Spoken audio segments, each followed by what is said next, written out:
Halo, selamat berjumpa dengan saya.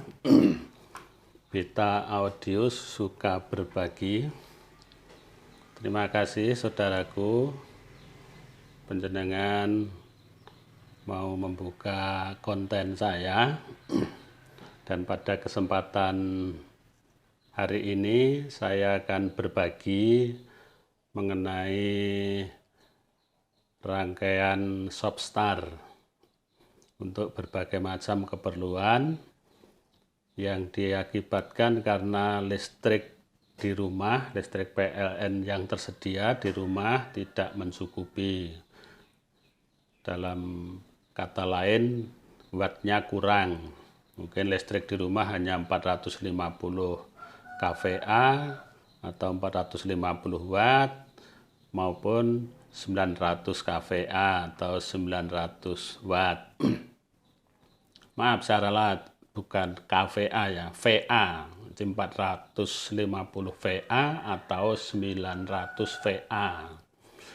Nah, itu kadang-kadang kita menggunakan listrik yang tersedia seperti itu untuk keperluan menghidupkan peralatan yang membutuhkan daya besar, kadang-kadang tidak mampu. Dengan nama lain jeglek. Ya, itu sebenarnya bisa kita atasi rekan-rekan. Jadi kita harus menyediakan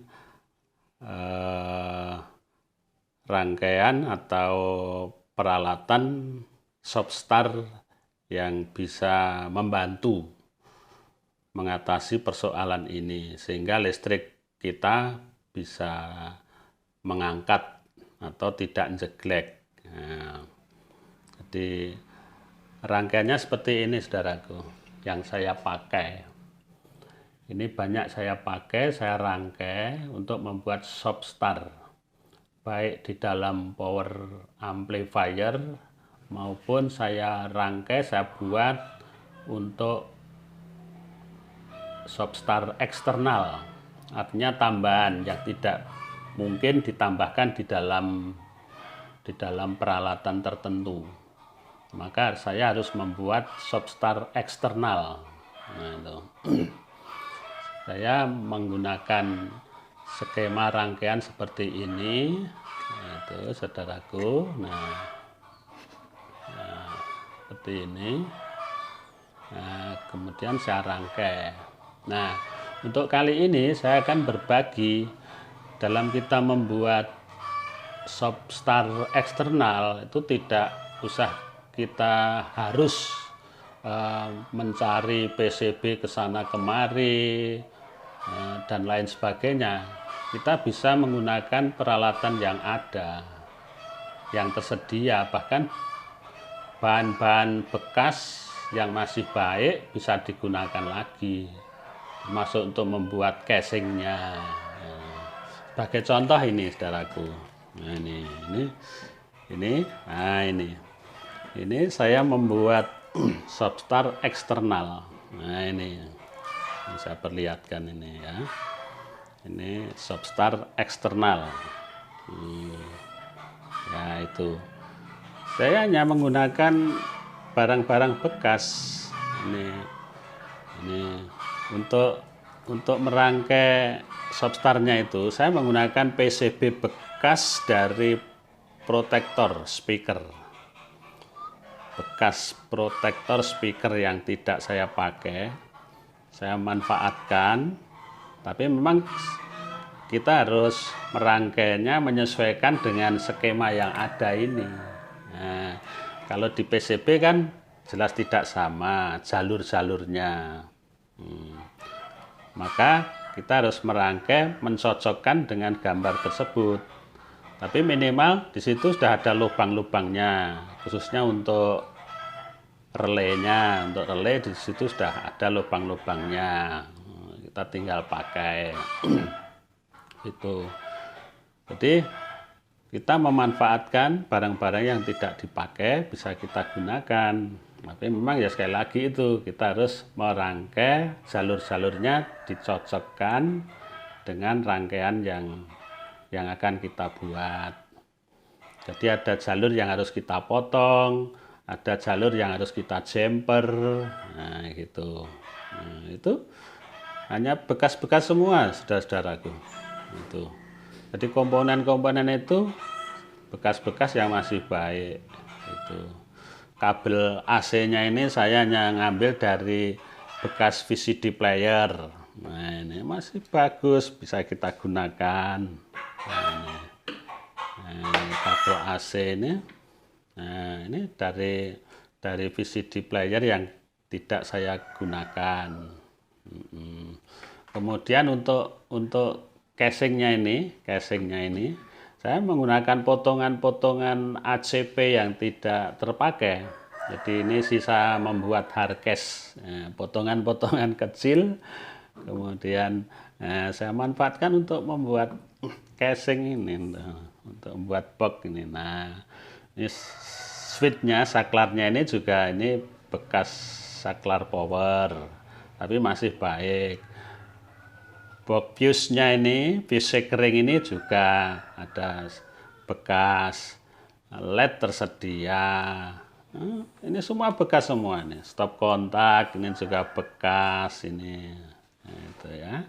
Jadi kita cukup memanfaatkan kepemilikan kita yang barang-barang sisa, bekas-bekas yang masih baik, kita manfaatkan, kita rangkai. Nah, itu.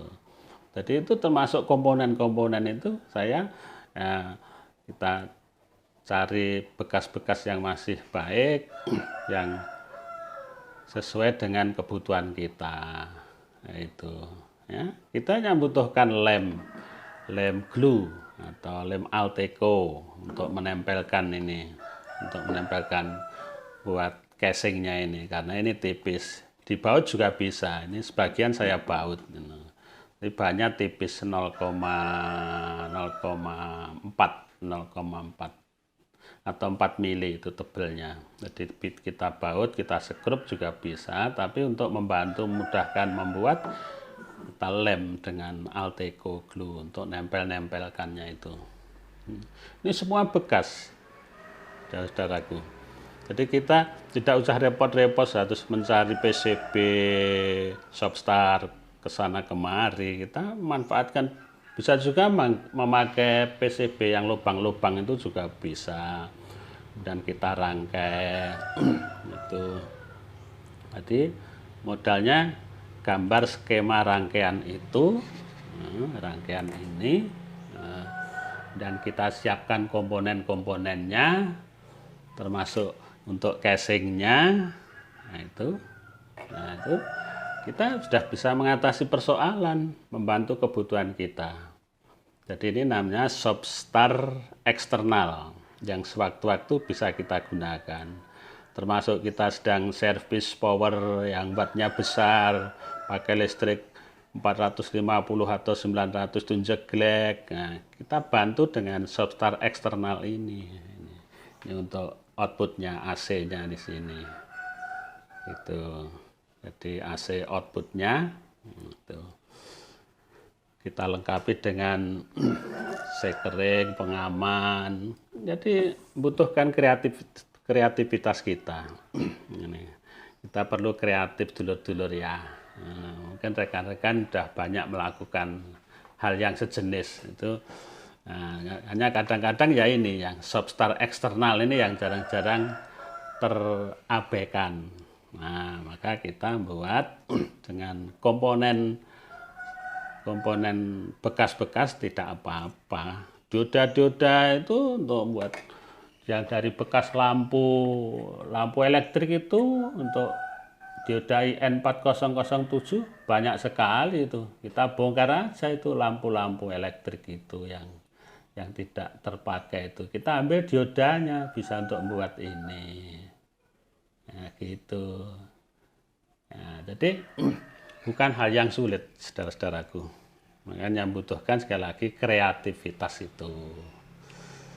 Nah, ini sudah saya coba, sudah saya gunakan ini peralatan ini, sudah beberapa hari sudah saya coba. Oke, untuk servis power yang wattnya besar, saya harus bantu alat ini supaya bisa menghidupkan. Kalau enggak, masa hanya servis ini harus menghidupkan genset, dan enggak mungkin. Cukup listrik PLN, supaya tidak jelek kita bantu Shopstar eksternal ini. Demikian ya rekan-rekanku, sedulur-sedulur saya. Semoga ini bermanfaat. Hanya inspirasi buat teman-teman. Kalau yang belum memiliki, belum membuat, silahkan itu membuat, menjadikan inspirasi buat Anda semua. Kalau ini bermanfaat, silahkan di subscribe ya, ini supaya saya lebih aktif membuat konten-konten yang bermanfaat bagi rekan-rekan kita semua. Demikian, Assalamualaikum warahmatullahi wabarakatuh.